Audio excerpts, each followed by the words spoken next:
Good afternoon and welcome to the Columbus Metropolitan Club. We're live streaming from the Boathouse at Confluence Park. I'm Steve Marks, chair of the CMC Board of Trustees and president of Hannah News Service here in Columbus. And I want to thank you for tuning in today. Today's forum is sponsored by the Edwards Company, Marker Inc., and the Robert Weiler Company. Metro Club live streaming is presented by the Emergency Response Fund of the Columbus Foundation and in partnership with the Columbus Dispatch and PNC. We'd also like to thank those of you who purchased a virtual seat for today's forum. We are very, very, very grateful for your support. Largely because of you, we are able to continue live streaming. Thank you. You can learn more about CMC, register for events, join or renew your membership, purchase a virtual seat, or make a donation anytime at columbusmetroclub.org. Now on to today's forum. Over the past year, downtown Columbus has been through a lot. COVID left downtown offices empty as people moved home to work. Many local businesses were damaged as vandals and criminals hijacked otherwise peaceful protests, and gatherings and gathering places shuttered to avoid the spread of COVID. But despite the setbacks, downtown development is thriving with new investments, new buildings, and renovations continuing, along with more plans for the future. Existing and new apartment buildings continue to attract young professionals and empty nesters, and Kappa just announced the reopening of the Ohio Theater for the fall Broadway series. Downtown may be a bit bruised, but it's certainly posed for a strong comeback. Let's hear what's in store. Let's welcome founder of Connect Realty, Brad DeHays, co-founder and head of operations, Wolf's Ridge Brewing, Bob Szuter, assistant professor, departments of family medicine and population and health sciences at the Boonshoff School of Medicine, Wright State University, and downtown resident, Timothy Crawford, and our host today, acting director, Capital Crossroads and Discovery Special Improvements Districts, Marc Conte. Marc will start things off with a look at the stats, then the host of the conversation. Marc, the stage is yours.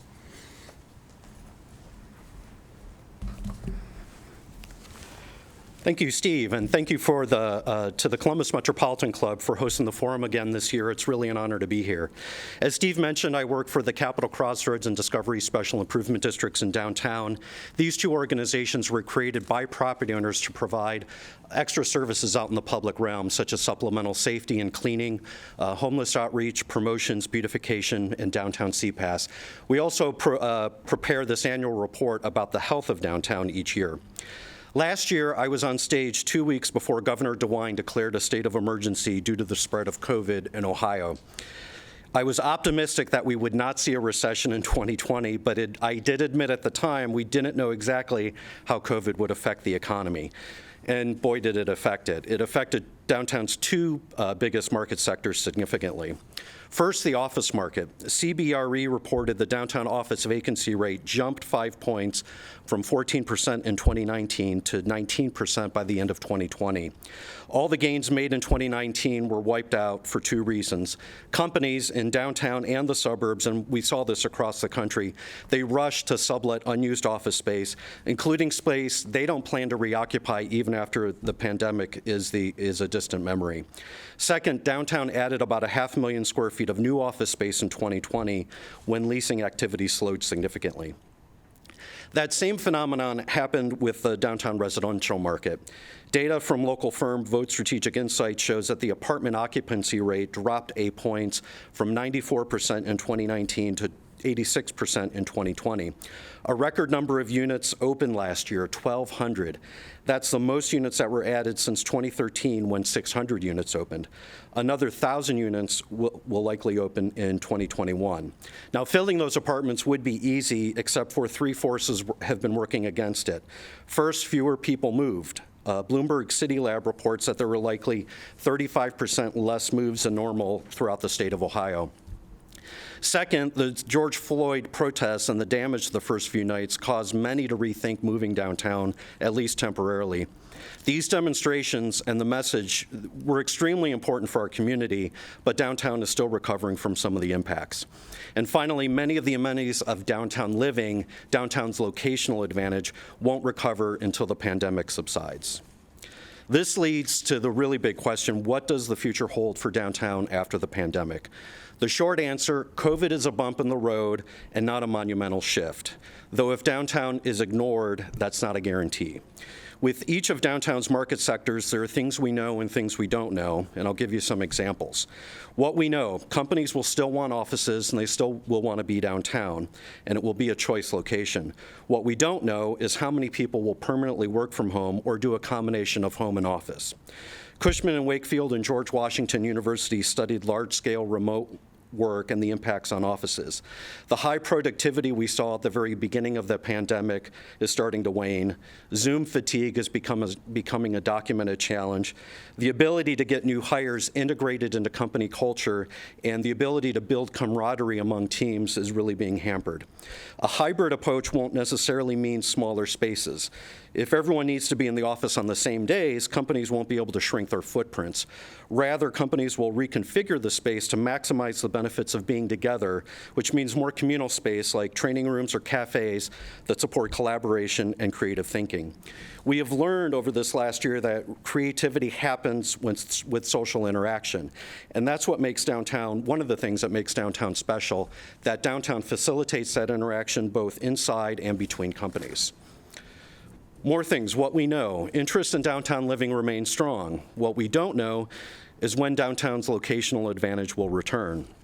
Downtown will especially be appealing for people who do end up working from home permanently and still want the benefit of being close to everything during the workday. For example, taking your break in mid-afternoon or mid-morning at the coffee house at the base of your building is much more enjoyable than having to drive from your suburban subdivision over to a Starbucks drive-thru. What we know, downtown retail, which is really mostly restaurants, is tied very closely to office occupancy since we just don't have enough downtown residents yet to support all the restaurants we have. As office workers come back, the restaurants will bounce back. What we don't know is how many workers will come back and will they be back soon enough to prevent more restaurants from closing. What we know, our hotels will bounce back. What we don't know, how quickly that will happen again. Regional visitor traffic will be down this summer as we are already seeing a lot of summer festivals get canceled. Conventions have a long lead time for booking, usually a year or more. And then business travel will likely be down long term because everyone has this now newfound fluency in online meetings, so companies are really going to rethink if they physically need to send somebody on a business trip. Despite these challenges, I'm bullish on downtown, and we all should be because downtown is important and special. It's the largest income tax generator and enables the city to provide services and investments in other neighborhoods. It's a symbolic heart of our community. When our country was in pain and reacting to the death of George Floyd and people wanted to come together, people came downtown. They wanted to be in the space that they felt was the center of their community and where their voice would be heard. And downtown is the lens through which we present Central Ohio. It provides the identity of a growing metropolitan region, a region that continues to seek more national and international attention. Given this, we can't leave downtown's recovery to chance. The downtown supporters I've talked to over the last year feel like the clock has been wound back 20 years. That's a sobering comment. Downtown's 20 years of progress, all the new development could have easily happened elsewhere in the region or in another city entirely. The city of Columbus, private sector developers and employers, and many urban-minded individuals shared a vision, and each played their part to advance that vision. The tremendous progress we have experienced wasn't easy. Our future success will not be easy either, but our commitment to making downtown thrive is critical because the success of downtown contributes to the success of our region. We'll now move to comments from our panel. We have, as Steve introduced them earlier, we have Brad DeHays from Connect Realty, Bob Szuter from Wolf's Ridge Brewing, and Timothy Crawford, a downtown resident. And the first question for the panel, and this is for each of you, how did the events of 2020 impact you and your specific role in downtown?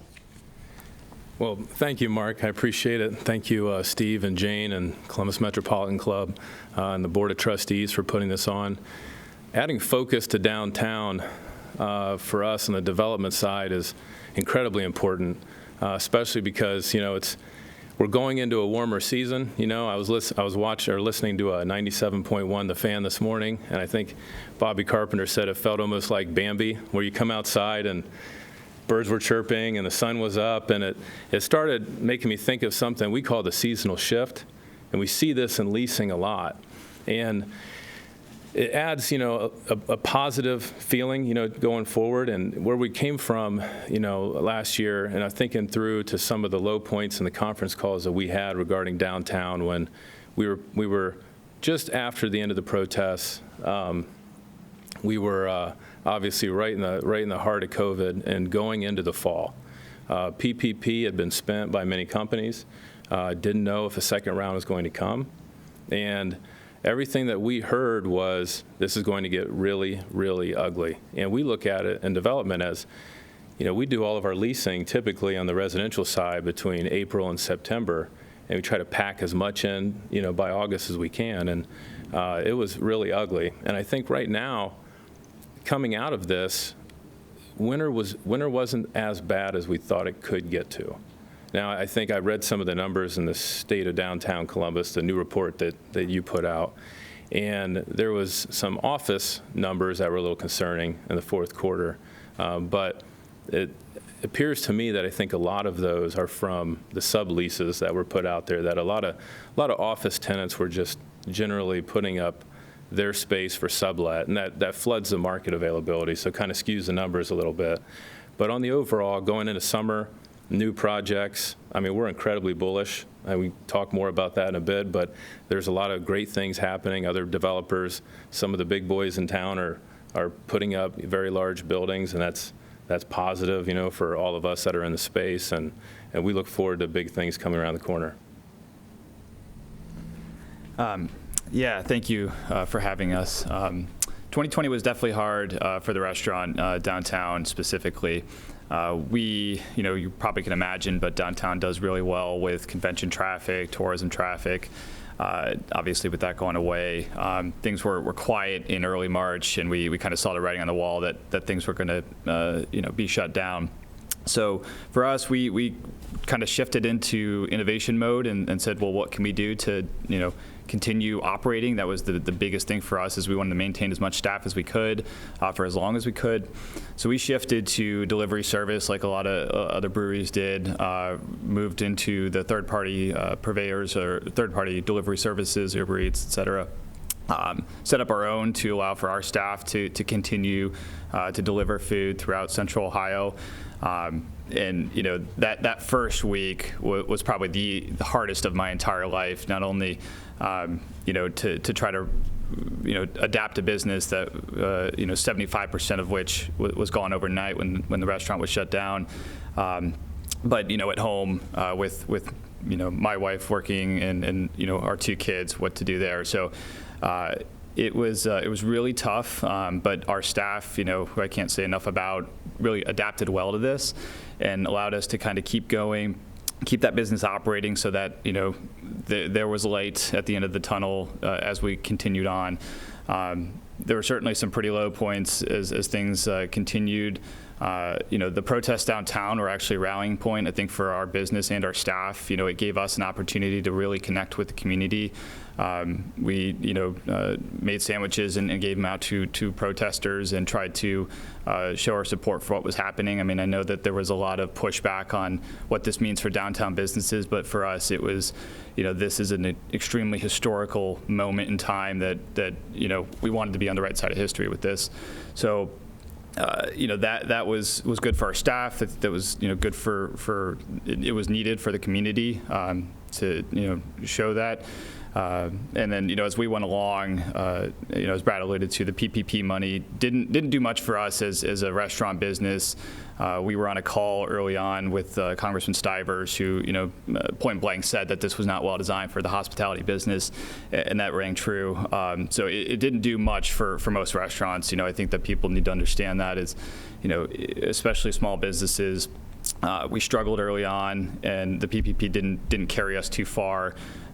So we were waiting for something, which has come with the second draw option in the December legislation that passed. So that is encouraging. If for our business, it's allowed us to really know that we'll get through this. So we are, we're now kind of transitioning to how can we best be positioned? How can we, support downtown as best as we can, in 2021 and beyond. So we're, shifting to excitement at this point. There's obviously things we know could change on a dime, so we're still cautious, but we're definitely trying to put 2020 behind us and look towards the future right now. Hi, yeah, so I am serving as the downtown resident here, but what COVID did, so obviously I don't work in the city, but I live downtown, so COVID kind of forced me to come back and work and live at the same time. So it was a little bit difficult with the shift and, leaving for work and coming home, but we dealt with it. And so I will say, it was kind of interesting being stuck at home and not being able to see, crowds walking up and down on a Saturday night because we were all locked down.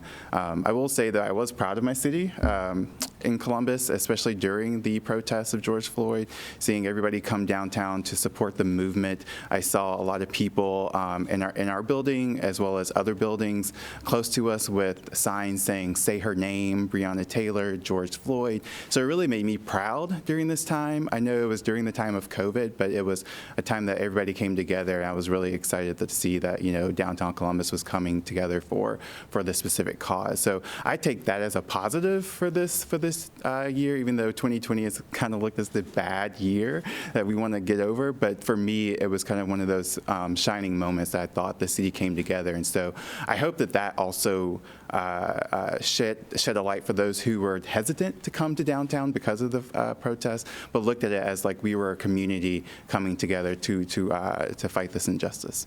So. I want to talk a little bit more about that, and not that I live and die by what gets posted on message boards, but given some comments I've seen on message boards and people I've talked to, I've gotten this impression that there's a lot of people who aren't coming downtown right now or who haven't been downtown in a year or more that feel that downtown is now unsafe, whether it's because of the protest or we do see an increased amount of people just in need out on the streets as well. So have you noticed a change in the reality of how safe it is to be downtown? I'll take just to start on that. Yeah, no, not at all. I think that it's extremely safe. Especially in our pocket, which is kind of northeast downtown. We see, the Special Improvement District folks moving around.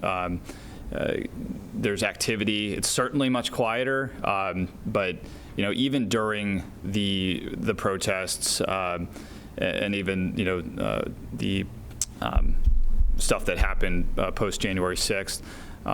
We never closed our business. We did on occasion close down early if we felt like things were, coming closer, and it was always our staff. We never cared about the building itself. That stuff's replaceable. But, we've always felt that it was important to make sure that, we stayed open to show, this is downtown. This is our city. We are going to be here, and I think that the rest of the public has continued to come out, and it feels just as safe as it did, 2019.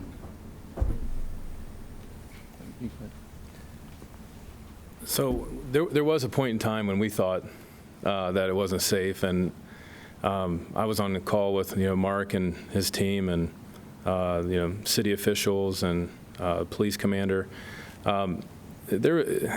We dealt with some things downtown that some of the people in the space in the nonprofit world, if you weren't down there, you really wouldn't understand what they had to deal with. We had, the homeless shelters had to separate because of COVID, and at the same time of when we don't have enough homeless shelters right now as it is, and the YMCA had obviously stepped up, housed homeless there. That helped on one end, but then what it did also is it created some other issues like unforeseen consequences. And we did not feel unsafe during the protests. We had employees down there in the protests.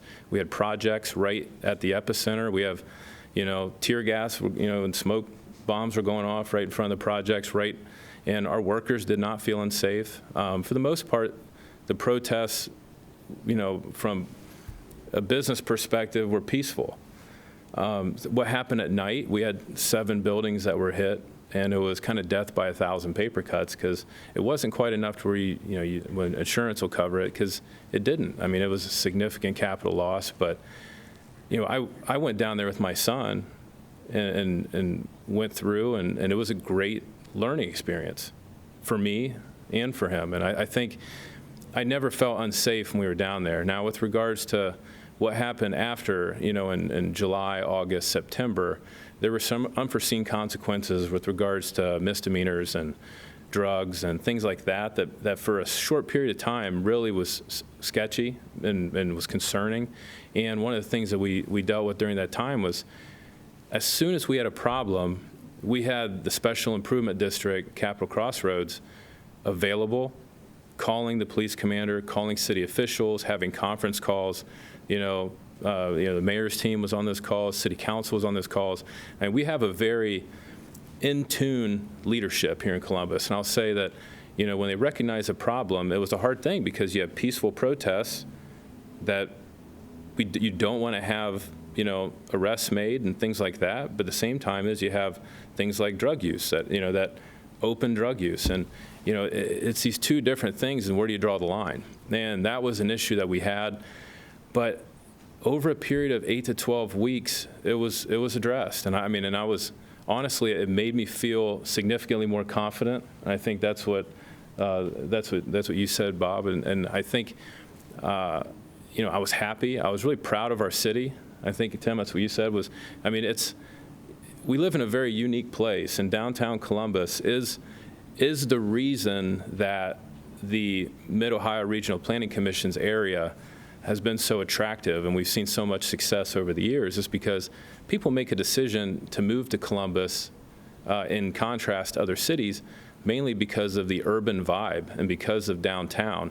Now, you may make a choice to move to a suburb, but that's a kind of an ancillary decision after you've already said, you know what, I want to live in Columbus. And I think how we made it through that time downtown, when it was basically a ghost town, that was very difficult, because there was a feeling of lawlessness for a very short amount of time down there, that I think leadership got involved, and they were able to come to a conclusion that was best case scenario, and we're ready to build off of it. And Tim, you said you've been down here now 24/7 during COVID, and so I always see residents especially notice at night if they think that things are getting unsafe. So has your experience changed? Yeah, so during the protest, it was kind of interesting, because it was something happened that technically we haven't been used to. So like the whole idea of the protest and understanding that, and kind of what Brad was alluding to, kind of aside from the protest, a lot of the things that were happening that were completely unrelated to the protest, of people doing things that they shouldn't have been doing. At the beginning, there was a little bit of kind of being a little unnerved, like, what's going on. And some of our friends were a little nervous as well. But I think over time, we weren't necessarily afraid or nervous. We knew, like Brad was saying with Sid helping out, we would reach out to them to say, okay, there's some activity going on. Can we get some help with that? They would immediately reach out and try to fix the situation. So knowing that we had services and places that people that we could talk to and help, it kind of alleviated the nervousness or fear that we have. And honestly, I've never been, the 6 years I've been here, even this 2020, I've never been afraid or in fear of living downtown. It never crossed my mind, especially thinking like, oh, I'm so afraid that I can't even leave my home. Honestly, COVID, I was like, I need to get out of here as quickly as I can. So I'm going to walk out and not be afraid. So I would say, like, for me and my family, we never really felt that fear that we were like, we need to get out of here. Shifting gears here, Bob, with restaurants and retail, how did the OnStreet Dining program go, and are you looking to hopefully do that again this year? Yeah, the OnStreet Dining program, I think, was a huge success. Obviously, we, the Restaurant Association and others, have been pushing for that. I applaud the city for making sure that they took their time on it and had it right and we were doing it at the right time. There was a much larger story, i.e. the pandemic, that needed to be addressed before we went forward with this. So, but when they did, as Brad mentioned, like the collaboration within the city was, fantastic. We'd experienced that before. We had the chief building official come down and help us out with a wheelchair accessibility ADA issue years ago, and we've always been pretty supportive of their willingness to jump in and help out with businesses, and I think this was a great example of that. They got the right people on the phone. They said what, listened to restaurants and bars and said what, did what needed to get done to make that happen. So we've been in contacts, and it sounds like this is something that's going to come back. So we're really, really excited about that. We, would certainly advocate this to be a thing that happened forever. I think what we saw was, downtown has been very quiet, as we all know. And when they started the OnStreet Dining program, it was just a injection of energy, safe, distanced energy in this quiet pocket of downtown. And we kind of figured that downtown is typically quieter in the summertime anyways. I mean, you can look at any surface lot and see how fewer cars are there, in June, July, August, as compared to the rest of the year. So we would love to see this be a thing that was happening every year, because I think increasing access to alfresco on-street dining would be a great look for the city. Obviously allow for more people to be downtown, and then everything else that comes from that. I think it's a really good program. So. Yeah, I've seen a lot of that with our peer cities, that the whole slow streets movement of trying to reclaim more space for people as opposed to cars is really taken off during COVID. And yeah, I hope we keep making progress over the future years. Brad, what's attracting people to your units living downtown, whether it's your specific units like the micro units or just generally that you're hearing from potential residents? So every year you have, typically you have your turnover in the spring and summer, and you're hoping to have net gain in your occupancy. With our micro apartments, is what you're talking about. I think we have those down on 4th Street, in that block right there with Hadley's and Mikey's Late Night Slice, and those apartments, they kind of prove an economic argument as to where there's not enough affordable housing downtown, and it's not an easy solution. We have this. Every metropolitan area has the same issue, and it is larger than just a downtown district. But with that, I think it's a price point. It's a very good, clean product at a very attractive price point. And when people are just moving to town, you typically navigate, towards the urban environment, especially if you're coming from another metropolitan area.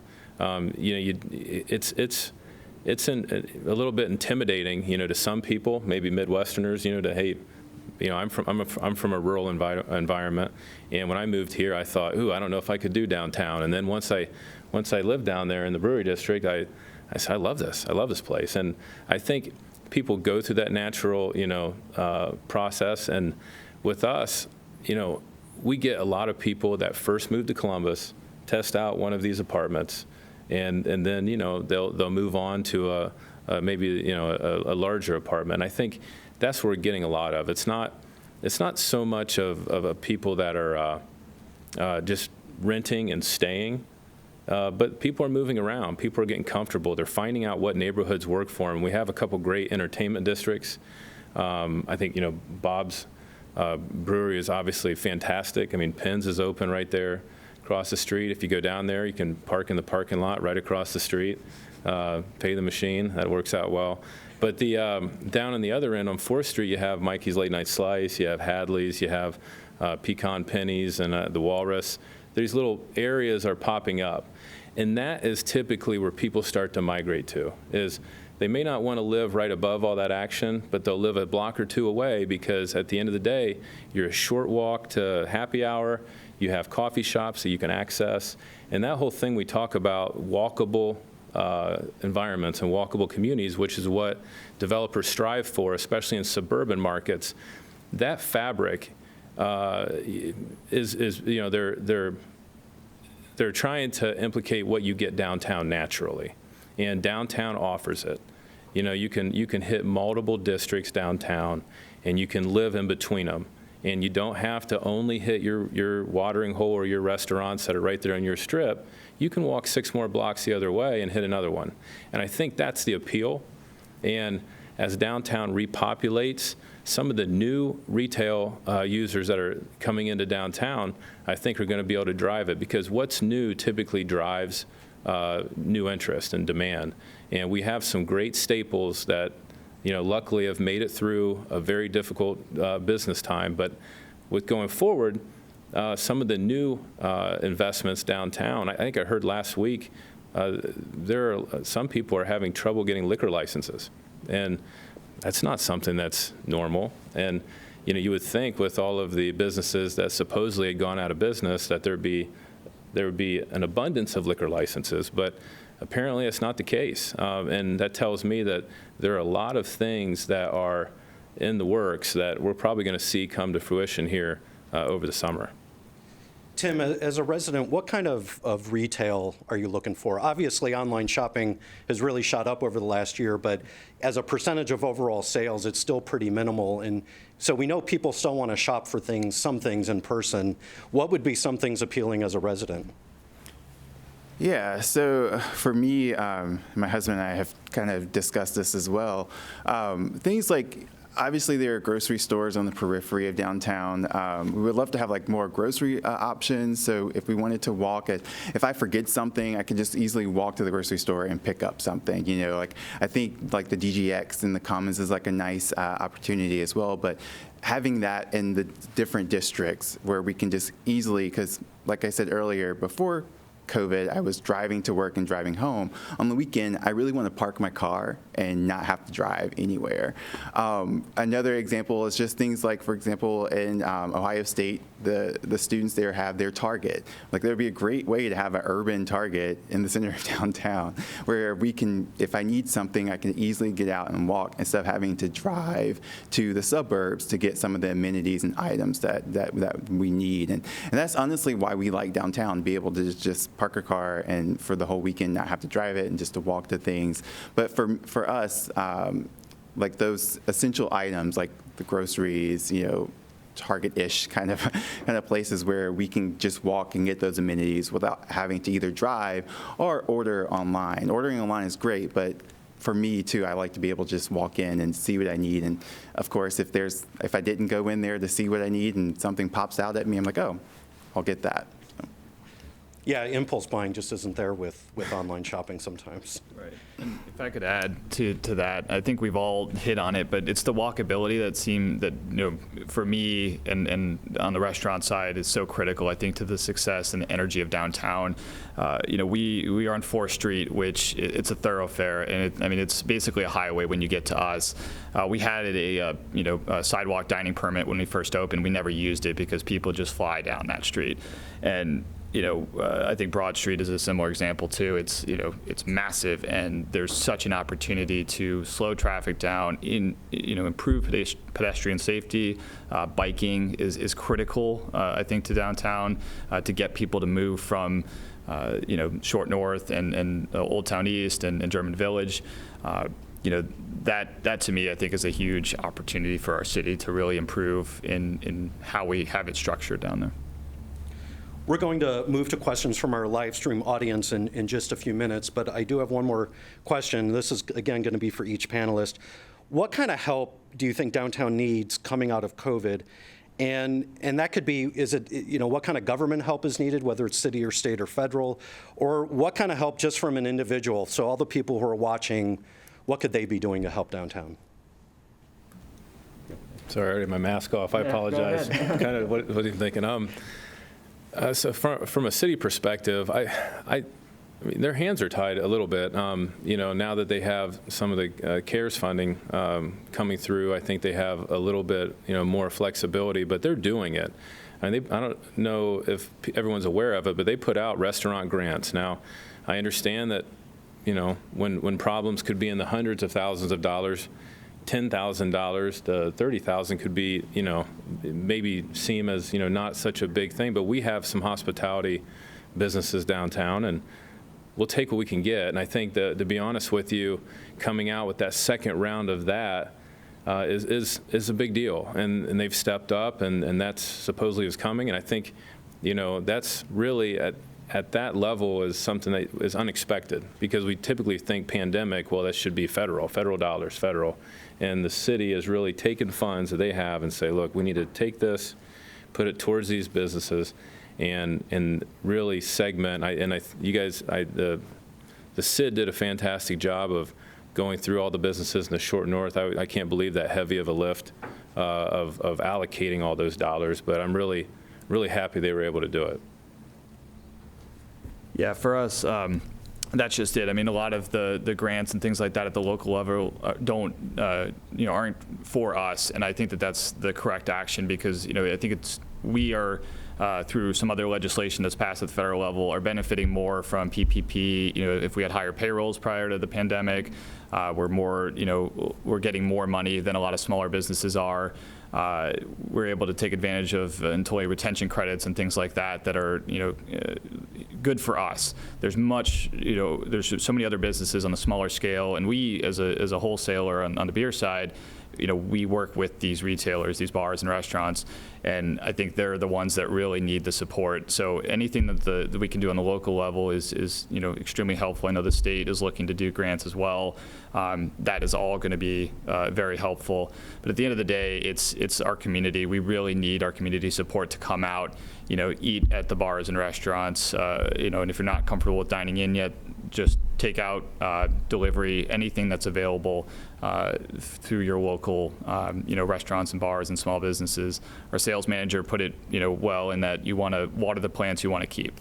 So go to the coffee shop that you want to see in 2022. Go to the restaurant that you want to see in 2022. We at Wolf's Ridge are working with a couple other small businesses to kind of do a grassroots Columbus, Without Us campaign. And I think, we're hoping that this helps just continue to reinforce the importance of community support, because that has been carrying us and a lot of other small businesses through this. And it's really going to be important until that convention and tourism traffic come back.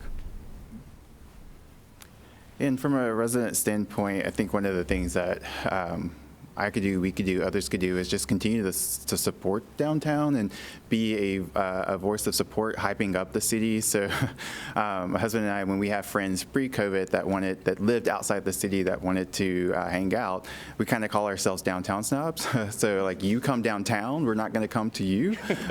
So just kind of getting people to come downtown and realize how great the city is, and that downtown will bounce back after COVID. And I think just being innovative. So like Bob talked about the places that are now, having outdoor dining, which I think is a great opportunity, not just because of COVID, but I think just being able to eat outside is kind of a cool thing. And so being innovative with that and hyping up the city, I think will be great for moving forward. There's one other item I wanted to point out. If anyone who's watching could participate, it'd be really helpful, is to ask some of the I think at the state level, I saw a few state buildings still had boards up. Anybody that has boards up right now, I think it would really help if we could get those down. Now, I'm someone that has boards up on one building still, because we're getting ready to redevelop it here starting in the next couple months. But it really does, when you drive through downtown. We've had some people from out of town in, they say, is there something going on here? And then we say, no, that's from the protests, back, over the summer. And why are the boards still up? And I don't really have a great answer for it. And I think it's something to where perception is reality. And we know we have a safe environment downtown, but sometimes, just out of protection or just haven't got around to it yet. But if we could make a conscious effort of just trying to get those boards down, I think it would really just help the overall good. And I'll put in my own personal plug that, for all those downtown workers who haven't been to your favorite lunch spot in a year, they would love to prepare a takeout order for you. So come on down, call them up. I know Palmo and Dia Cafe Napolitana are ready to do pizzas for you. So it is CMC's tradition to take audience questions. James Scott from CMC is curating questions from the live stream audience. What's our first question? Well, we have lots of questions. Some have already been discussed, so I'm going to go to the ones who haven't. Debbie Holmes from NPR News, WSU Public Media. What worries you the most about the future for downtown? Vaccines are here, protests are over. What's on your mind? Is that from? Yeah, I mean, I'll just, for me, I think what Brad just said, it's the, perception of downtown, it's the energy. We need that back. We need people to be excited about it. I think, it's been kind of roughly discussed here, but downtown is so critical to the success of the region. And it is the core of it. It's where people, when they come into Columbus, for a convention or for vacation or whatever, they're going to us first. We're seeing that because we participate in the Ale Trail, and we, by far more than any other brewery, have more stamps, and we give away more bucks. So they're coming to us, and we're sending them throughout the city. And that energy is so critical because if they first step out of their hotel room and they see what it's like right now, that's not a pretty sight, So I think continuing to just be excited about downtown, make sure it's a priority for us as a region, is really, really important. Melanie Korn, president of CCAD, says work will be more hybrid, prioritizing face-to-face work for creative collaboration and strategic work. How can downtown change to support these changes? So I personally don't have a huge issue. I mean, we have a lot of office space, especially downtown. But at the same time, as work from home is something that it has appeal, obviously, to a certain amount of employers. I don't mind if you work from home. Just live downtown.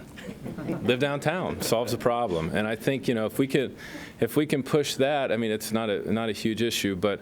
In reality, Brent Crawford made the statement of I think 2 years from now that he could see the headlines reading, work from home is dead.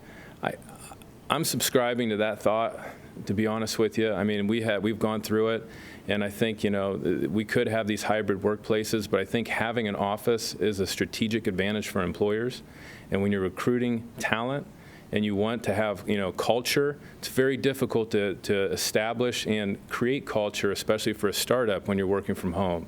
And I think that's a critical thing. So hybrid could occur, and that's okay.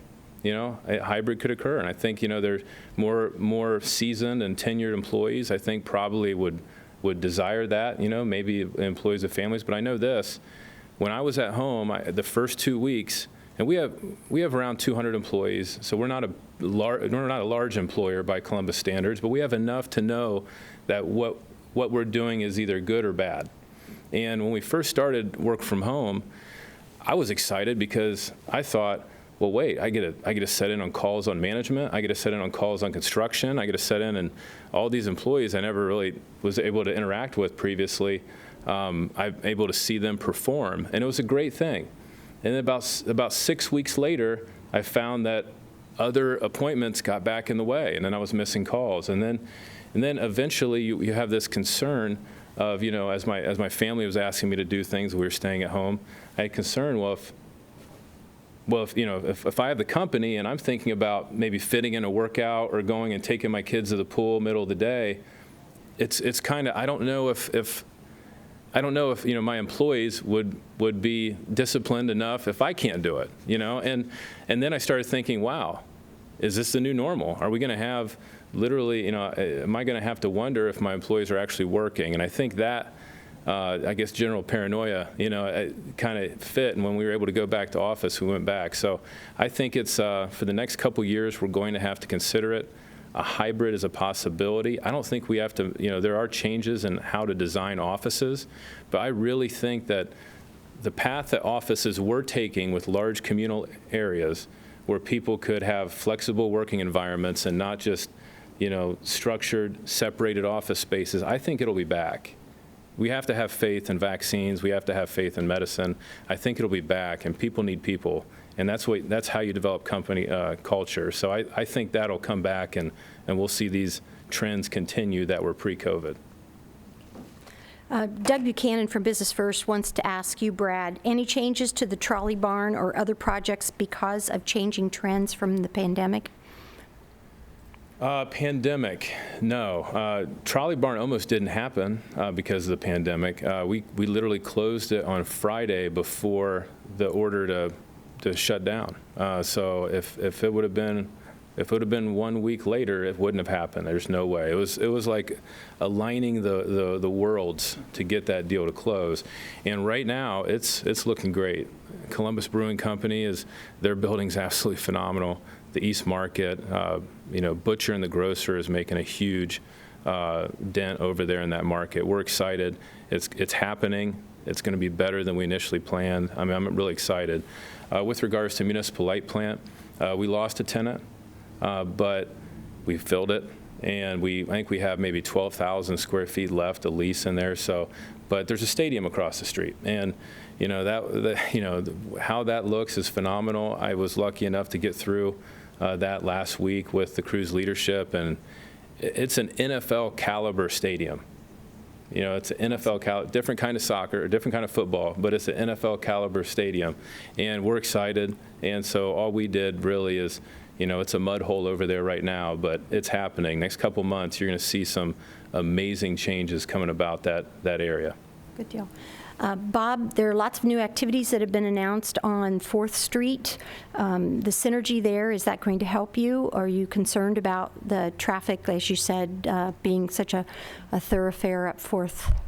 Yeah, no, it's absolutely going to help us. As Brad mentioned, having on South 4th, we've got a collection of restaurants and bars down there. We've always felt that trying to connect, North and South 4th there is really important. So the more that we can get to fill in there, the better it's going to be. We saw a huge increase in business when Pins opened up, and there's a reciprocal relationship between us and them and all the others around us that just reinforces the energy of downtown. The traffic, yes, I think that we could have a calming effect somehow to just encourage more walking and biking downtown, but the increased density of really cool spaces to check out is extremely important. So I'm all for it. And if I could add, the city is finishing up their Vision Zero study right now, and that was another thing that started right before the pandemic. And there's a lot of recommendations in there about how to calm streets, not just in downtown, but throughout the city. And again, building for people, not necessarily just for cars. And so I think we'll see some exciting things come out of that. Right. I've had some concerns from some property owners that are very concerned about the value of their properties declining because of the perception of downtown and the violence that took place. Your thoughts? Well, I can, as a homeowner who just recently sold their property to buy a new property, it definitely did not hurt us. So I think if anyone is concerned with that, there definitely was a few places while we were listing our place on the market, we basically got an offer in the week that we did it. So in the middle of a pandemic, after the protest. So it wasn't something that hurt us. And from other friends and friend realtors, they're also seeing kind of the similar thing, that there was an uptick in the summer, warmer months as far as like home ownership. So for us, it worked out. Do you see the shift from some of the larger cities because of potential hybrid working or work from home benefiting mid-sized cities like Columbus? Absolutely. We had a call, I think Alex Fisher or Kenny McDonald might have had a call with some developers right after COVID hit and some of these discussions, and we had some of the major office developers on the phone locally, and they already were seeing trends where employers from some of the coastal cities, major metropolitan areas were already looking, to potentially, move or have a satellite office in Columbus. And one of the great things we have here is, in contrast to other Midwestern cities, is we have Ohio State University, and it's just a constant churning of like new talent.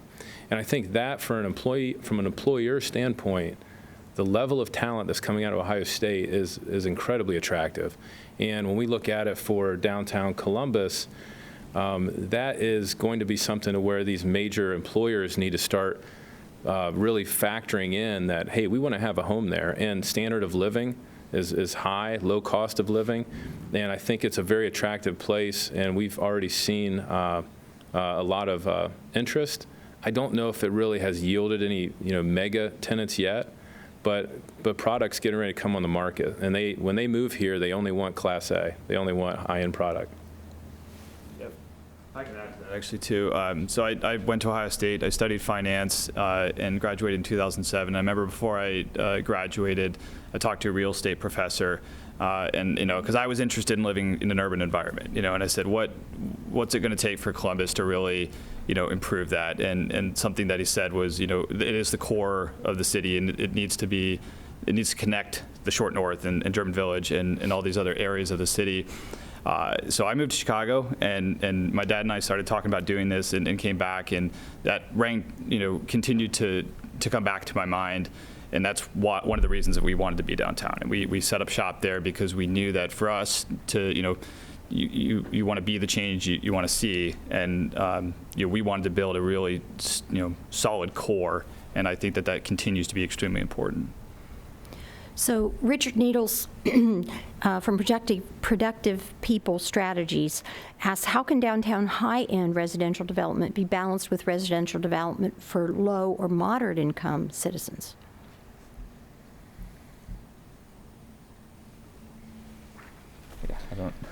So we'll have a quick answer here. So we're an affordable housing developer also. I think for low and moderate income citizens, downtown is difficult. It's incredibly difficult. And it's going to take government incentive.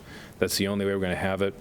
But at the same time if we want to have housing to where people who work downtown can live, people that are in the service industry, then we have to have it, and we have to have more of it. So I think from what I've heard from city officials, they're looking at it.